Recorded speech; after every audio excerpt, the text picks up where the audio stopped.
listeners, and welcome to another episode of Subscription Scaled. I am your host, Nick Fredrick. With me today are actually two guests. We got a little bit different of a format today. We have Reed and Brenda Epstein, who are the co-founders of Smart Art Box. Guys, welcome to the show. Hi, Thank you. thank you. Well, I think this will be fun today. Not only are we talking to two co-founders, but we're talking to spouses as well. So I'll be very interested to hear about how you guys have started this and what your, each roles are within the company. But why don't we start with kind of the story of Smart Art Box? How and when did you guys start it? So we started in 2014, and it really stemmed from traveling. Rita and I are really big travelers, and he was actually living in Spain that year, and been doing a little traveling as well while he was living abroad, and was coming across a lot of different art mediums through the different cultures, things like that. And I'm an artist, so as we're communicating, we're thinking about starting a business together where we could be flexible and continue traveling, and then just figuring out a common interest, which was art. And so we thought of doing a subscription box where we could bring in different cultural and different mediums into a box so you can try different things every month. And so it really was from that originally, just thinking of what other cultures are doing. He saw some like sand art, right? And just things that aren't just your typical paint, watercolor, things like that. And so that kind of stemmed that idea, and then eventually just created a more practical use where every month we want to share a new technique and projects of something you could do with a different art medium, so you try different things instead of being stuck to the one art medium. That typically artists, they focus on one of their favorite mediums and do that all the time. And so it's nice to have an outlet to try something different where you don't feel like you're so focused on making it perfect because that's your medium. You can just try something completely new and just do it for fun. So that's kind of how that began, and that was in 2014. By the end of the year, we had a business model and just did kind of a really soft launch in a way. It was at the end of the year, and 2015 was our big first year. One other thing I'll add is that we also came to the idea of art being something that we would like show how to use, because she was working with a charity at the time where she would go and help inner city children that had like abusive homes, and she would show them like how to do different art techniques and use different mediums. And so kind of married the two and came up with Smart Art. Yeah, it was like an after school. See how one of those, kind of folded into the other. So are you guys the ones that are kind of curating this box each month of what new art form they're going to be introduced to? Yeah, that's I'm the one that comes up with the projects and all the materials for the month, and then Reed sources everything and has the communications with all of our contacts. Yeah, awesome. So where and how do you get the ideas, Brenda, for what you're going to put into the box? Is it just what's interesting you at the moment, or how do you come up with it? Yeah, I research trends because one of the things is, for example, acrylic paint. There's so many ways to use it, right? It's not just about putting it on a canvas with a brush. Like a big trend in the last few years has been acrylic pouring, where you thin out your paint, you pour it in a cup, and then you just kind of let it go crazy on the canvas, right? And so just like that, there's other applications. So I try to research new, popular techniques. Sometimes people are doing painting on leather, right? Or doing glass painting, things like that. And so I look at trends like that. We go to trade shows to try to see what's new. So that's another big one. We try to reach out to all of our manufacturers and see, is there anything that you're releasing that's brand new, and so try to build a box around that. But that's actually just the biggest question I get all the time. There's one other thing that she'll typically do, and that's she'll select something that she thinks is really cool.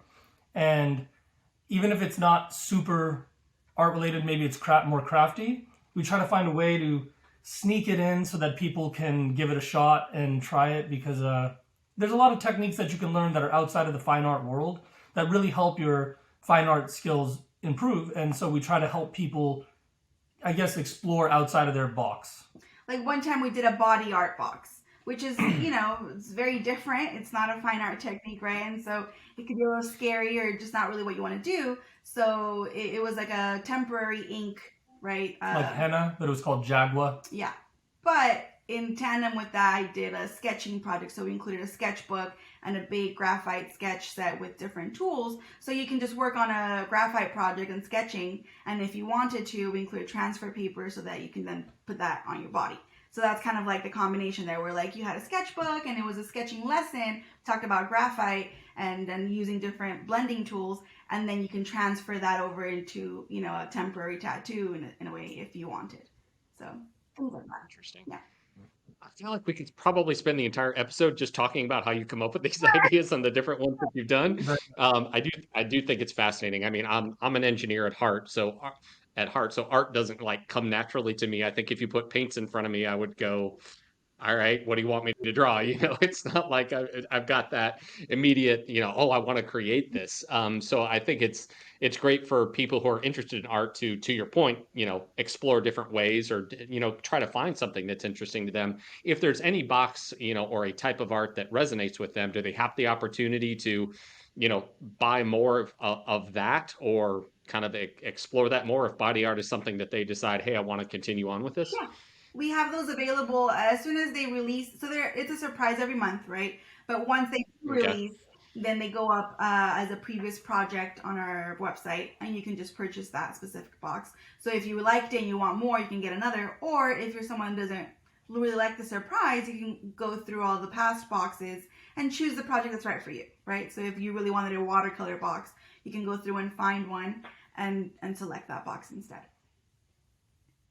So how are you guys dealing with that from a inventory and fulfillment perspective? If you're keeping past boxes available for purchase or selection by the customers, you once you create a box, you're kind of keeping that box, right? So how are you managing through that? so we keep them on stock for, we'll say, about 6 months to 9 months. But Okay. we actually work hand in hand with a charity called Artists for Trauma, where they use art supplies to help people who've gone through some type of life altering event that has, you know, injured them. So, you know, maybe they can't walk anymore.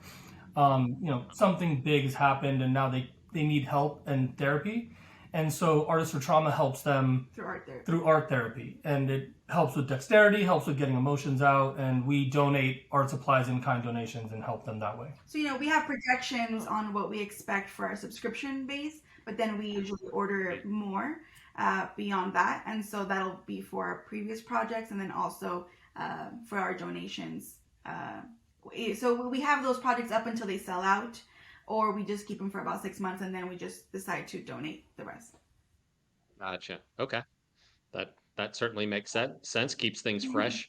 Has the business model been subscription from the start? Yes, it's been subscription from the start. We had interactions with people who had built subscription boxes early on. Some of the starters, and when we were thinking of how to build a business that we would be able to manage, subscription boxes kind of came along, and we decided that's the route we wanted to go. We're just flexible with our time, being able to work remotely.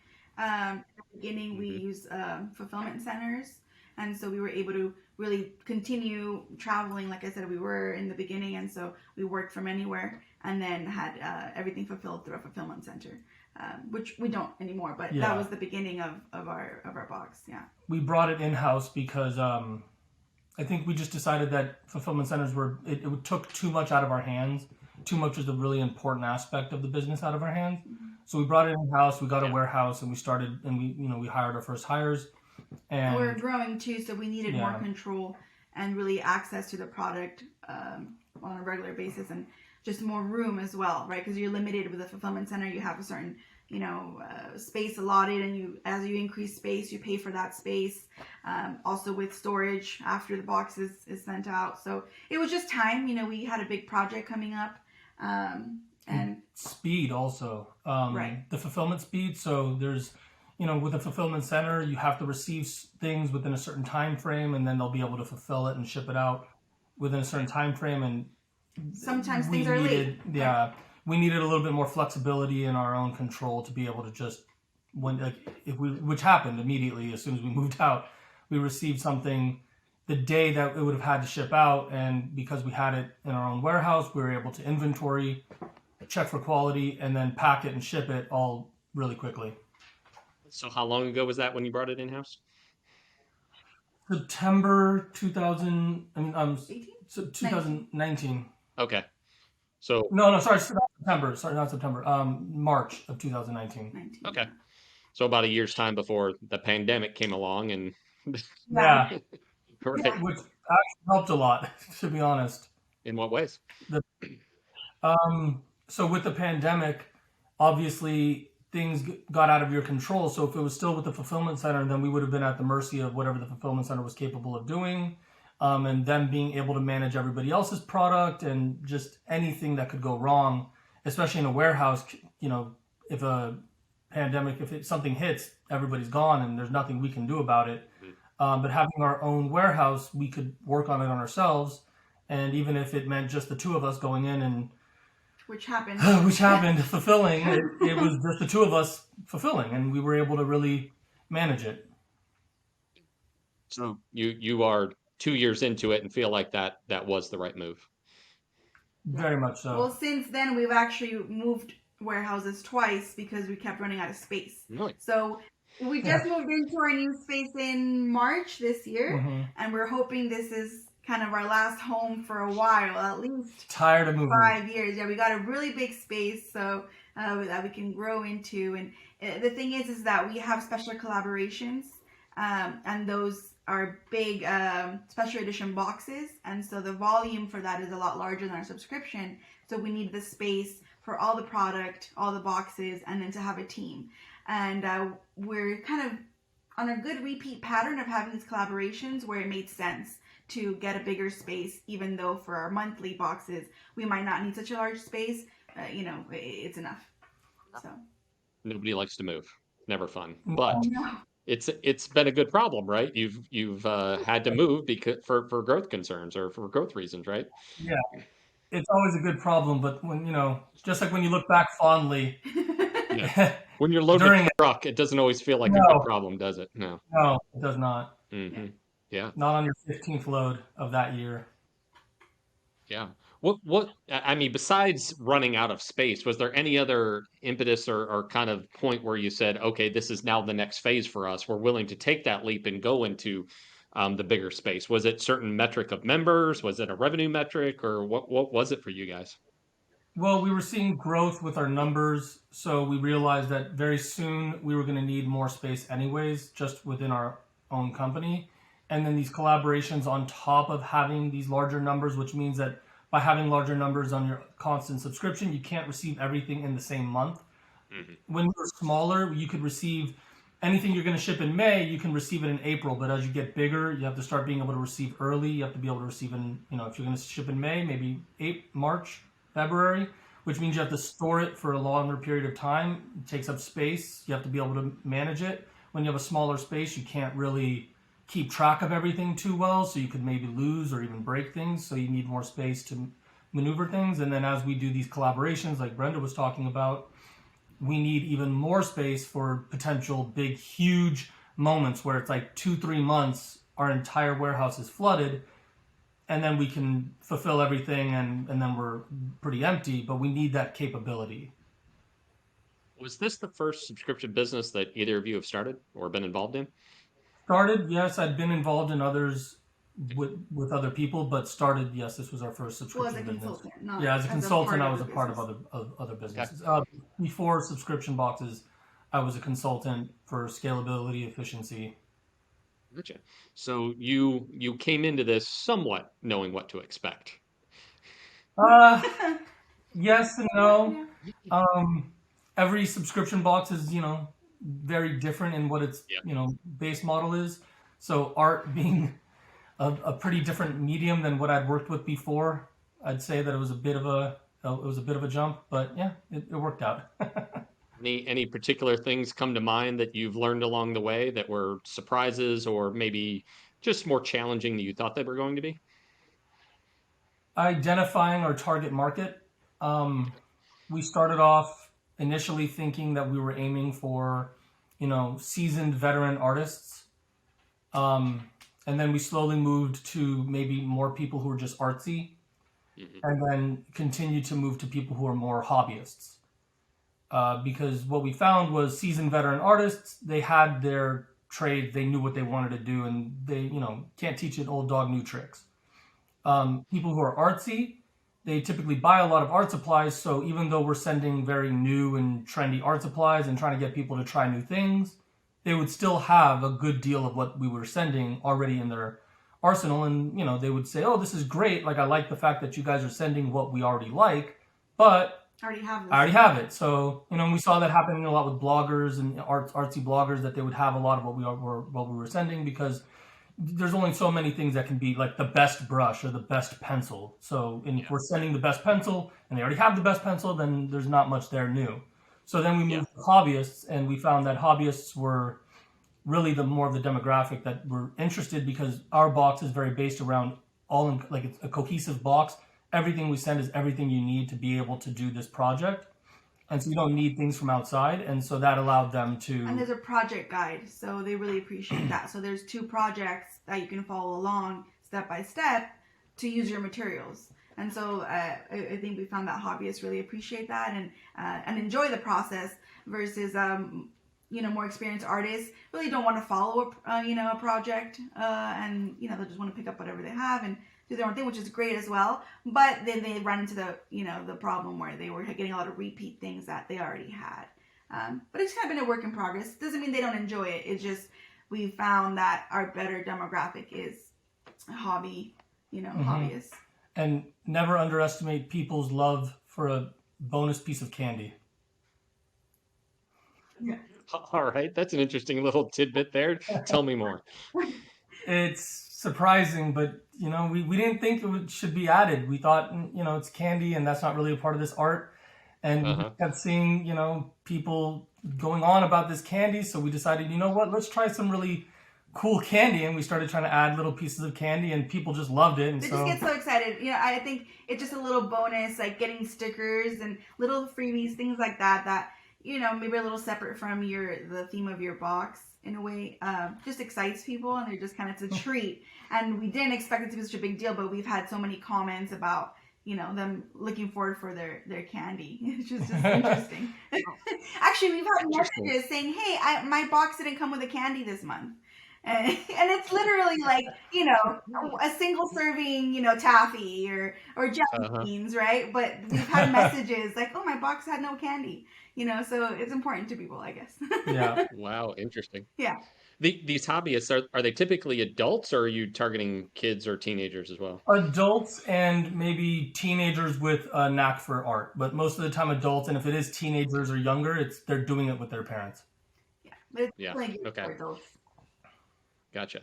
So adults in particular, let's go back a little over a year, who may have an affinity for art, suddenly found themselves at home with nothing else to do, and a pandemic that onset. I assume this was a good scenario for you guys, but let's not say what good happened? scenario. Let's not say good scenario just because pandemic wasn't a good thing. But yes, Right.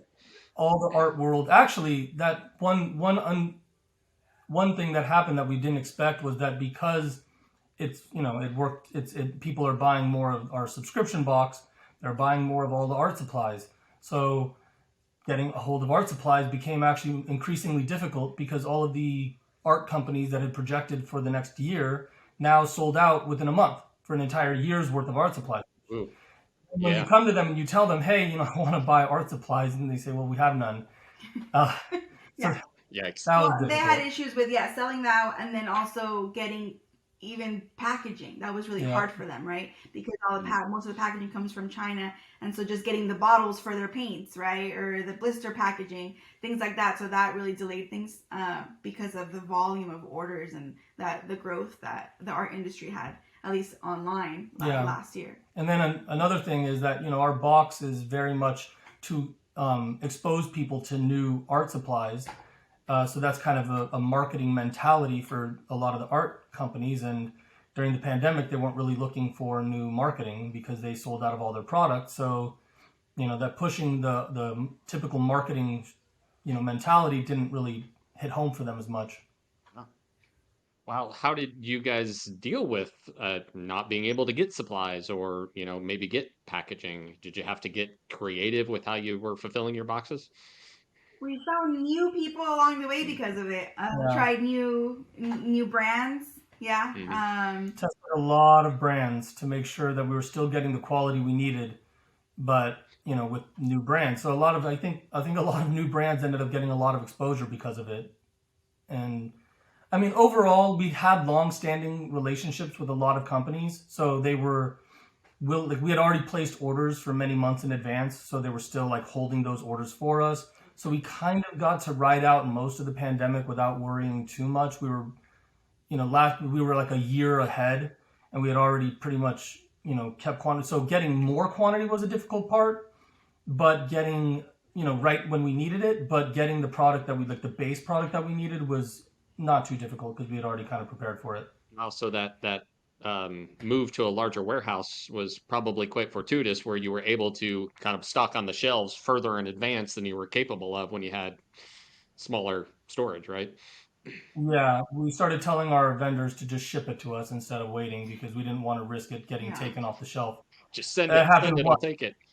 Yeah. It happened once. We learned from our mistake. We told Yeah. them to send it all. Yeah.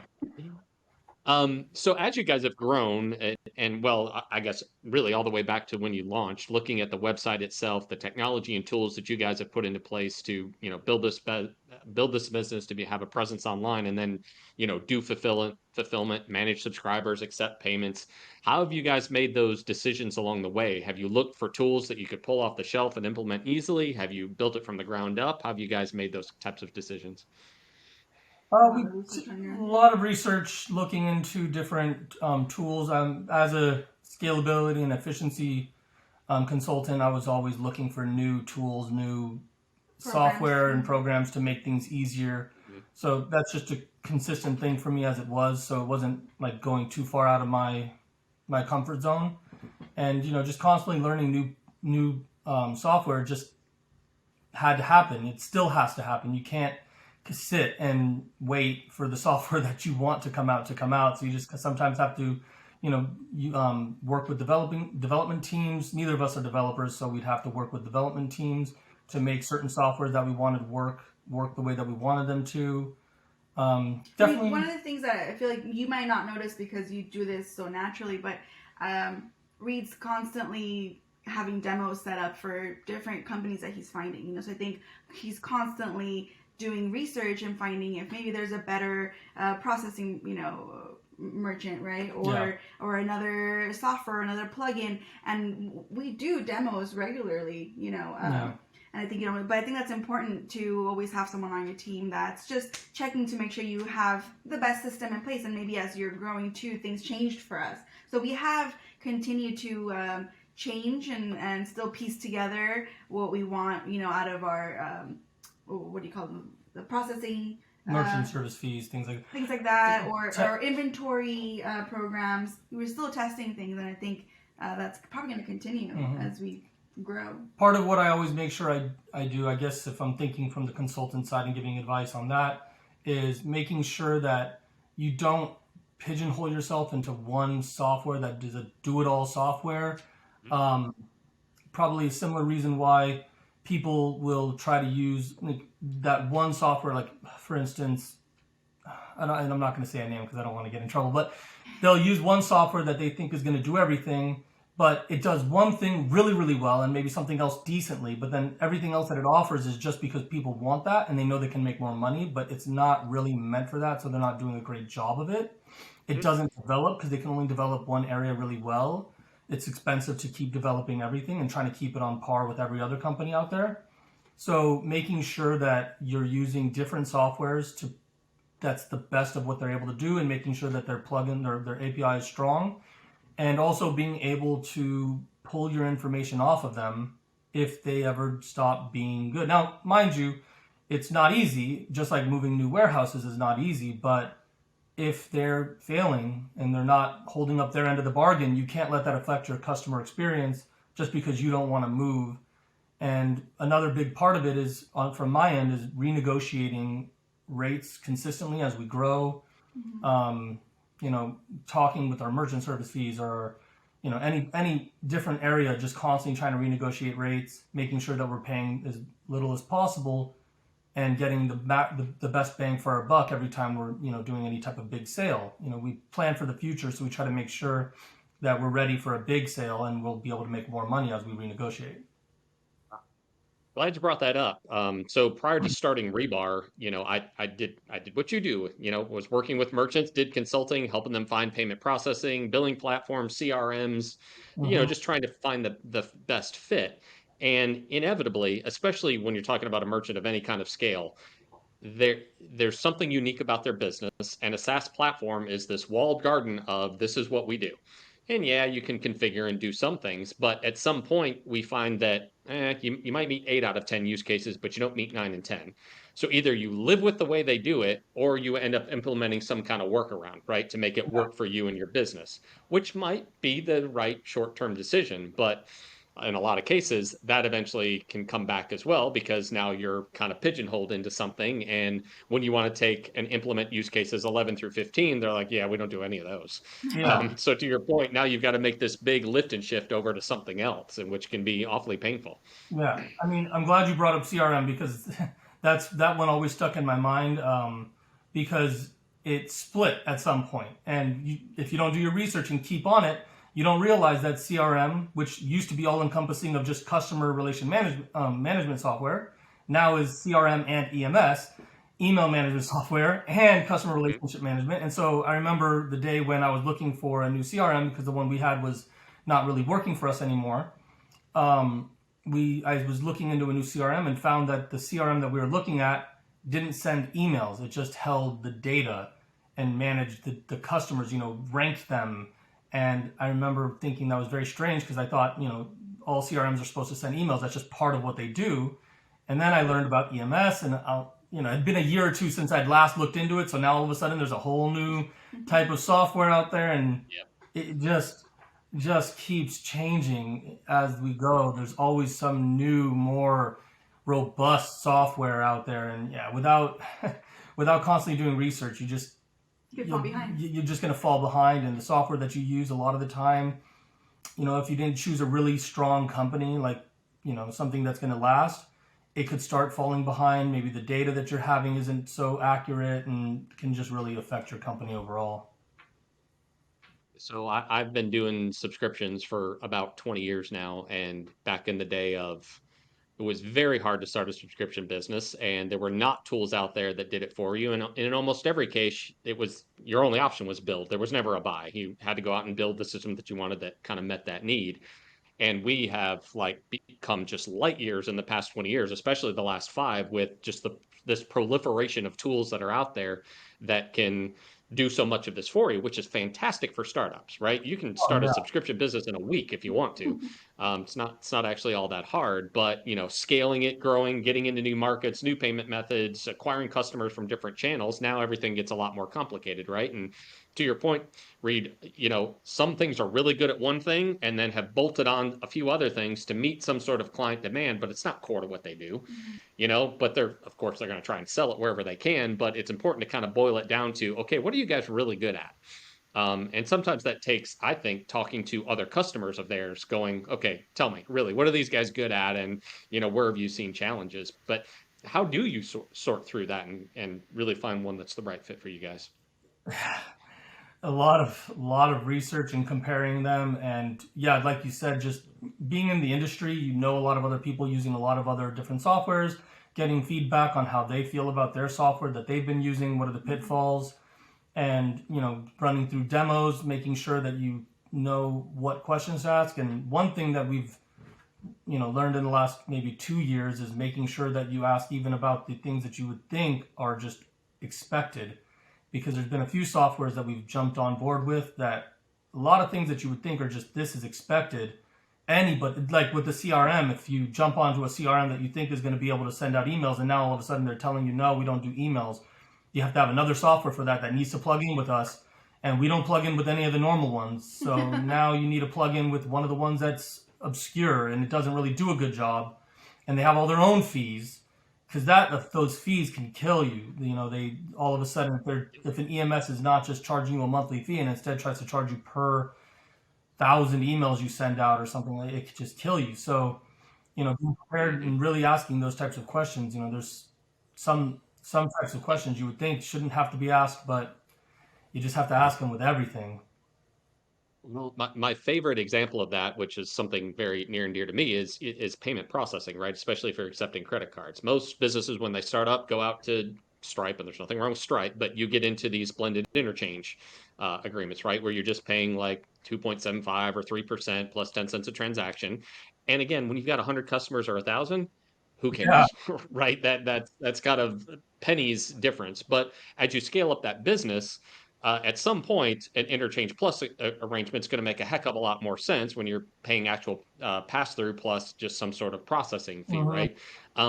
But you don't know what you don't know when you start out, number one. And number two, it's a little bit of a subjective when is the right time to go to a bigger merchant processor and that type of agreement.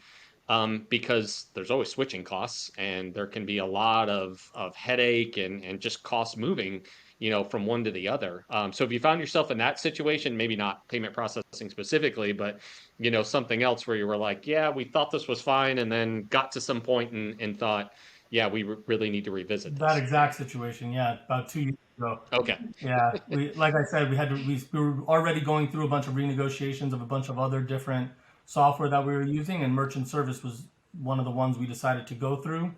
And we moved from one merchant service, Stripe, and to move to another one that we were able to get a much better rate with, because of Yep. our volume. And a lot of the time, it seems like if you're with them, they don't want to really negotiate with you because they think they have you. So then you go find someone else that wants to steal you, and you can negotiate pretty hard because you can kind of whine and moan about, oh, having to move over is going to be such a headache. I don't know if I want to do it. And then you Mm, start pitching back to the other one saying, look, I'm going to leave because I'm getting a better rate somewhere else. yep. It's just like negotiating for a car. You just negotiate a bunch of different car dealers and pit them against each other. Otherwise, it's hard to negotiate against one person if they're not willing to budge at all. Especially when you're the little guy. Yeah. Yeah.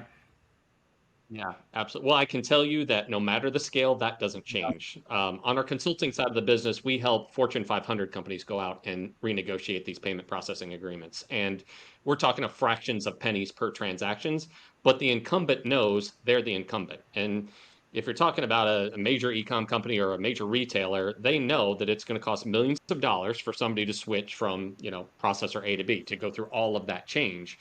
And they bring that into the negotiation, kind of knowing that they've got you a little bit there. But at the same token, there's a couple of other ones that would love to have that business and are sometimes put up some pretty hefty incentives, to get somebody to make that change. But you're right. Number one, you just got to negotiate. Do as much research as you possibly can to be informed about what you're getting yourself into. And then, take the time to go out and talk to more than one or two. Go get a few Yeah. quotes and see the differences. And by the way, the cheapest, even though payment processing is a bit of a commodity, the cheapest is by far not always the best. Right? Having Oh, somebody that oh, knows your industry, your vertical, who can service your account and help you work through problems and monitor chargebacks and everything that's important to your types of business. And subscription is absolutely no exception. Some merchant processors are great at subscription, others just kind of dabble in it, and that makes a really big difference. Have you yeah. seen that as Not well? not going for the cheapest is really one of the biggest pieces of advice I'd always give people is don't go for the cheapest. Find the cheapest that you can get for the best quality that you can get, because a lot of people, they'll Right. prioritize cheap. They'll look at it in the short run and they'll think, oh, this is going to save me, thousands or even hundreds of thousands or millions. But then it ends up costing them more because they start losing people and the amount of time that they have to spend trying to figure out what's going wrong. It ends up being more of a headache than it's worth. Just do a better job negotiating with the ones that you want to go with.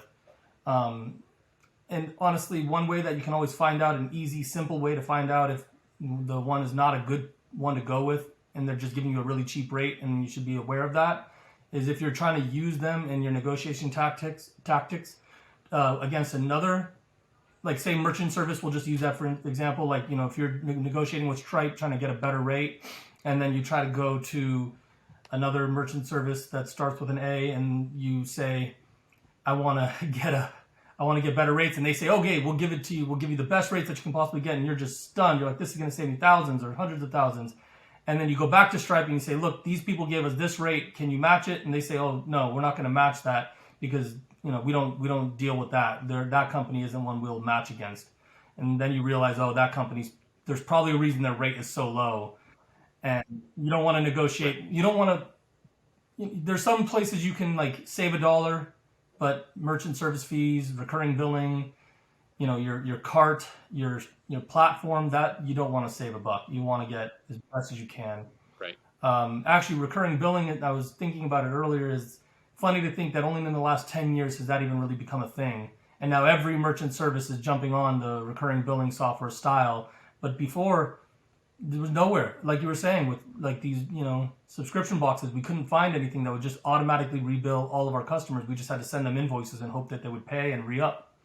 Well, I'm glad you brought that up since that's what we do, obviously. But, I think there's also this, yeah, Stripe and others, acquirers especially, have built some sort of recurring engine into their platforms. Most of them have at this point, and they can take a credit card and charge it $10 on the 5th of the month every month. They can do that, and again, probably makes sense for some startups. But again, you kind of get to some point, and hey, I might be leaving, 5% of my transactions on the floor each month because of declines, right?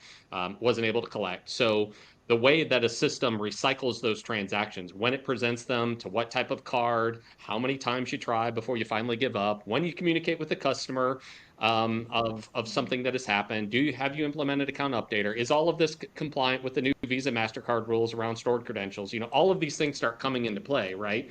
And that's where I think a more tailored solution towards specifically subscription recurring billing, and there's more out there than just ours, make a heck of a lot more sense. And those tools aren't just for that piece of your business. That can apply to the marketing side and the fulfillment and order management, CRM, you name it. But there are different solutions out there for subscription that don't always work in retail or even general e-commerce. Yeah. Just making sure all the plugins work. That's got to be one of the biggest problems that any business that's doing anything on e-commerce, or especially subscription-based business, SaaS or physical, deals with, is there's just all these different platforms that do everything, and you need them to all plug in, but they're all building for different reasons. And if they don't see the reason why it should be plugged into the other one, then they don't build an API for it, and you need to build a workaround to use it. That's a really good point. Seems like everybody today has got that page on their website where they list all of the other brands that we talk to or have integrated with. And it seems like if they'll put it on that slide if they've done a single API call before, and Oh my God. sometimes just a very basic integration, and be like, hey, we talked to Salesforce. Isn't it great? I'm sure you've seen that too. Yeah. Yeah, exactly. Yeah. Yeah.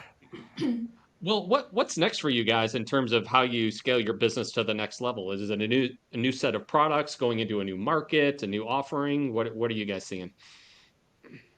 I guess one of the new things that we started working on is, creating a new style of purchasing, like safety. So a lot of the time we see people, especially with the subscription box business, it's really hard to give like refunds because, especially with a mystery box like ours, people are buying it, and if they're not happy, they want to do like a refund or something like that. And it's hard because then you have to take the product back, but you can't resell it. It has to be, put aside at that point. But we've found that over the years, we've seen a really, really high, much higher than the average retention rate and lifetime value of the customer. And so we've decided to start giving a first-time guarantee, which means that if you buy it and you try it and you don't like it, send it back, tried, used, doesn't matter, because we're not going to resell it anyway. So just send it back and we'll send you a refund. And so that's something that we decided to roll out recently because we feel like it'll help people trust our product, because we put a lot of effort into every month because, Brenda believes that, this could be everybody's first month. So we have to really give it our all every single month. And so, we want to make sure that everybody feels really safe, even though it's a mystery. And the reason we kept it as a mystery is because sometimes people aren't willing to try something if they think they're not going to like it. They've never tried it. Yeah. Look at children with broccoli. They don't even know what it is. But they look at it. Don't get me started. So, you have to sometimes quote unquote force feed people something that they might not think they're going to like, and then they end up loving it. In fact, one of our influencers that we worked with for a very long time thought she hated watercolor pencils. She just hated them. And we finally sent her a box of watercolor pencils, and she got them and she opened them. And when she opened it, she was like, "Oh no, watercolor pencils! I'm gonna hate this," because she always thought she hated them because she's a color pencil artist. So watercolor pencils into her are kind of like she'll like turn her nose down at them, or up at them. And then she tried them and she loved them, and then she started doing a lot of watercolor pencil artwork and getting really into it. And so it was a specific line that this manufacturer had. It's like an ink in a block, and so instead of being liquid, and so she tried it and she loved it. She started buying bigger sets and ended up being actually the face of the company. Yeah. Well, no, she did the artwork for an upcoming she did line. some marketing for them as well and became the face for a little bit. Yeah. Anyway, so things like that, where and part of the model of subscription boxes is a mystery, right? That's part of the box and just getting that surprise. But we really feel like if you give it a shot, you really like it, and if you don't, then we're absolutely willing to give you your money back for it. So I think that's something new that we haven't really seen on other subscription boxes. But we just, we want to give that a try. So that's kind of our new direction at the moment. Well, I mean, kudos to you guys for not giving into the temptation of maybe getting some feedback saying, "Hey, I really want to know what I'm going to be getting," or thinking that might help with conversion on the site, of getting subscribers, but holding true to what you guys are trying to do, which is to actually get people to try new things. And your analogy to a kid could not be more perfect, because it's a daily occurrence with my son to go, "How do you know you don't like this? You haven't even tried it yet. How can you possibly know that yet?" Right. And I mean, that's why we have the previous projects, because we know that, there are some people where you just don't want to take that risk. And so that's available as well. But yeah, we find that a lot of the time they'll try like one, maybe two, and then they trust what we're sending, and then they buy the subscription because now they know, okay, Yep. they're at least sending quality product. Let's see if I'm going to like the things that they send this month. It ends up being a little surprise for them every month, and I think a lot of people like that nowadays. Yeah, definitely. Well, I have loved hearing the story of you guys and how you started this business and where you're focused. And thanks so much for everything that you guys have shared today in terms of your experiences. I'm sure it's been very valuable to the listeners. If any of them want to check out the product or maybe get in contact with you guys to ask some questions, where can they go? How can we just smartartbox.com. There you go. Awesome. Well, guys, thanks again so much. Really enjoyed our conversation today. A lot of great insights there, and best of luck to you guys. Thank you so much, Nick. It's a pleasure talking to you. All right. Take care.